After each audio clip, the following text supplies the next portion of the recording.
Here are 17 facts about giants in the Nephilim. The Nephilim originated from demonic origins. The term Nephilim appears twice in the Bible, first in Genesis and then again in Numbers.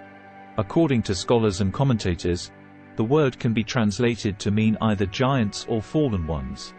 The origins of angels differ from those of humans, as they were created at different times and for different purposes. According to Scripture, some of Satan's fallen angels deviated from their rightful domain by taking on physical form and engaging with humans in ways that were never intended for angels to do. This interaction is depicted in Genesis chapter 6 verses 1 to 4. The Nephilim were the reason for the flood. According to the Bible, the Nephilim played a significant role in the occurrence of the Great Flood during Noah's time. Following the mention of the Nephilim, the Scripture states that God noticed the immense wickedness of mankind on earth, with every thought and inclination of their hearts being evil all the time. God then decided to destroy all living creatures on earth, except for Noah, his family, and the animals on the ark. There were Nephilim after the flood. It appears that the fallen angels committed their sin again after the flood, although to a much lesser extent than before. The Israelites encountered Nephilim or giants when they scouted the land of Canaan, as mentioned in Numbers chapter 13 verse 33. It is possible that the demons mated with human females again, resulting in more Nephilim. Some Nephilim characteristics might have been passed down through the lineage of one of Noah's daughters-in-law. The first mention of the Rephaim. The Rephaim are first mentioned in Genesis chapter 14. They were a group of giants who lived in Canaan. King Kedorlaomer conquered the Rephaim, along with other giant groups, before his encounter with Abraham's nephew Lot and the people of Sodom and Gomorrah. The last Rephaim. In Deuteronomy chapter 3, there is a story about King Og of Bashan, who was the last of the Rephaim. Og was a giant man who ruled over many walled cities. When the Israelites approached Bashan, they defeated King Og and took control of his land. King Solomon sang about giants. King Solomon mentioned giants in his songs to illustrate God's unwavering commitment to his people throughout the ages. He praised God for defeating many nations, including the giants, such as Sihon, king of the Amorites, and Og, king of Bashan.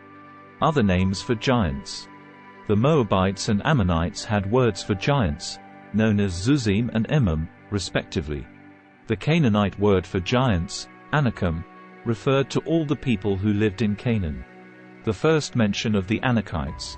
The Anakites, also known as Anakim or Anakites, were a powerful and aggressive group of giants who lived in the southern region of Israel near Hebron.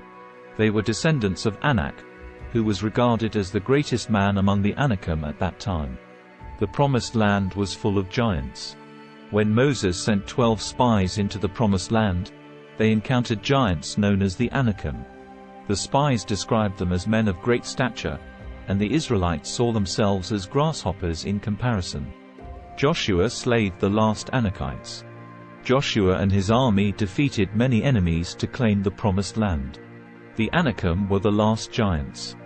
The significance of the Nephilim's existence goes beyond their physical stature. They serve as a reminder of the consequences of disobedience and the corrupting influence of evil. The Nephilim were the product of a forbidden union between angels and humans, resulting in a generation of beings that deviated from God's intended order. Their presence on earth before and after the flood serves as a cautionary tale of the repercussions of straying from God's divine plan. The story of the Nephilim highlights God's justice and his commitment to upholding righteousness. The Great Flood, which wiped out the Nephilim along with the rest of humanity, was a necessary measure to restore order and remove the wickedness that had permeated the earth. God's judgment in the face of rebellion demonstrates his unwavering commitment to righteousness and his ultimate authority over all creation. The influence of the Nephilim gradually diminished after the flood, but remnants of their existence can still be found in various biblical accounts. The Moabites and Ammonites, neighboring nations of Israel, were associated with descendants of the Nephilim. The presence of giants among these nations indicates the ongoing impact of the Nephilim bloodline, albeit to a lesser extent than before. Giants, referred to by different names such as Anakites and Rephaim, continued to inhabit the land of Canaan even after the Israelites entered the Promised Land. The battles fought by Joshua and his army against these giants demonstrate God's faithfulness and his empowerment of his people to overcome seemingly insurmountable challenges. The victories against the remaining giants solidified the Israelites' possession of the land promised to them. The relationship between the Anakim and the Nephilim is complex. While they share similarities in terms of their imposing stature and the fear they instilled in people, they are distinct groups. The Nephilim are associated with angelic or demonic origins, while the Anakim are descendants of Anak, a human figure. Both, however, represent a departure from God's intended order and the consequences of such deviation. The narrative surrounding the Nephilim serves as a reminder of the ongoing spiritual battle between good and evil. It underscores the importance of faith, trust, and obedience to God in the face of opposition and the allure of rebellion. By studying the account of the Nephilim, we can glean valuable lessons about the consequences of straying from God's path and the ultimate victory that comes from aligning ourselves with His divine will. Ultimately, the story of the Nephilim points to the redemptive plan of God. Despite the presence of giants and the challenges they posed, God remained faithful to His people and provided them with the strength and victory needed to inherit the Promised Land. The eradication of the Nephilim symbolizes God's commitment to restoring righteousness and His ability to overcome any obstacle in fulfilling His purposes.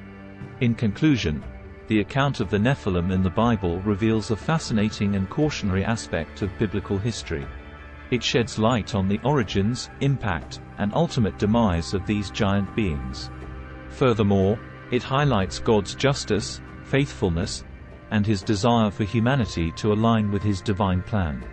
By understanding the story of the Nephilim, we can glean important insights into our own spiritual journey and the ongoing battle between good and evil.